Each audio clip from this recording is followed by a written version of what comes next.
Southeastern Massachusetts hit by some of the worst of the snow. Communities still digging out after the historic 2026 blizzard. At the peak of the storm, about 290,000 customers lost power, including the MSPCA-Angell's Cape Cod Animal Shelter location. Without power and low on generator fuel, the shelter was forced to evacuate all 50 animals to Boston.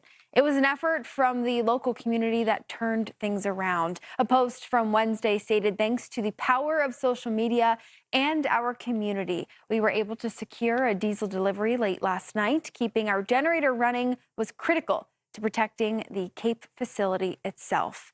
Now, with the power back on, the shelter doing what they can to return the favor, stating, "We are activating our Safe Pet program to provide temporary housing for animals belonging to Cape residents who are still without utilities or dealing with storm-related damage." Here to talk about how things are going right now is Mike Keiley, the Vice President of the MSPCA-Angell Animal Protection Division. Mike, thank you so much for your time joining us after what I'm sure has been a very stressful week. How are you guys doing, and how has this storm really shaped up for you, expecting it to be as bad as it was?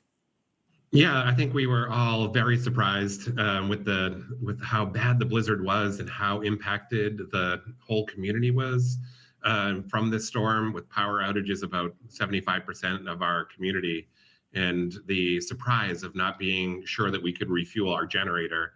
But we're now feeling hopeful. We now have electricity restored, and the shelter is warm and safe. So we're just now turning our attention to making sure that animals in our community are protected as well.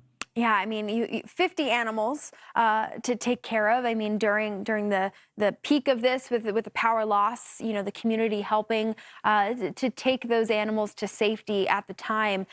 You didn't know whether or not you were going to get the fuel you needed, but the decision to evacuate, how much of that is pre-planned in terms of having an action plan in place, or is that just something that you have to do with kind of a flip of a switch? Yeah, it's a little bit of both. I mean, we planned, and our plan worked to get us through the blizzard. The generator worked. Everything seemed safe and secure. And then when we couldn't reach any providers to refuel, we realized that we were now in jeopardy, and we needed to focus on the safety of the animals. So when planning failed, ingenuity and reaching out to our community for support was successful. And our organization, the hardworking staff and volunteers of our organization, stepped up to get those animals into a safe place to ensure that there was no risk to them while we focused on getting fuel. And I was just so impressed with our social media post and the response from it. We got dozens of people reaching out, offering to get us fuel from fuel providers. And as soon as we heard that, we knew that we were going to be in good shape. That's wonderful. Talk to me about this program of yours to help support families and their pets in the Cape. What are some of the biggest dangers that pet owners need to be aware of in a blizzard situation like this one? And you're a shelter that's now bringing in pets for a short time until people can get back on their feet. Yeah, absolutely. Our mission is typically focusing on homeless animals getting adopted, but we have been through many disaster situations or responded to disaster situations that we know that in the winter, when people lose power, especially to this level, both animals and people are in jeopardy.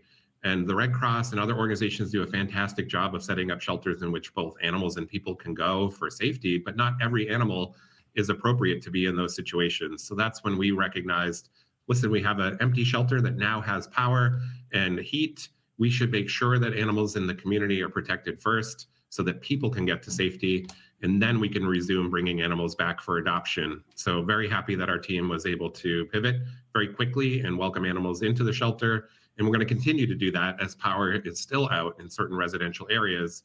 And we know that people may have permanent damage to their house from pipes being burst and things like that. So this issue is not over. Yeah, Mike, how long do you expect a program like this to continue before you bring those pups up for adoption back to the shelter? Yeah, we're doing a little bit of both. Today, we are celebrating welcoming back about a dozen animals for adoption. So our team is very thankful that they're returning, and we're very hopeful that they will turn very quickly into adoptive homes and get out of the shelter and into homes where they belong. But we also want to make sure we leave a number of kennels available for cats, small animals, and dogs that are still in jeopardy. And as people start to get back to having power, then those animals can also return to them. Truly a story, Micah, of community helping community and your neighbors. I love to hear that, how they came to help you and now you're returning the favor. Mike Keiley, Vice President for the MSPCA-Angell Animal Protection Division. Thank you for sharing this with us here at Fox Weather. Just an incredible story, powering through this historic blizzard. Well, thank you so much. I appreciate the coverage.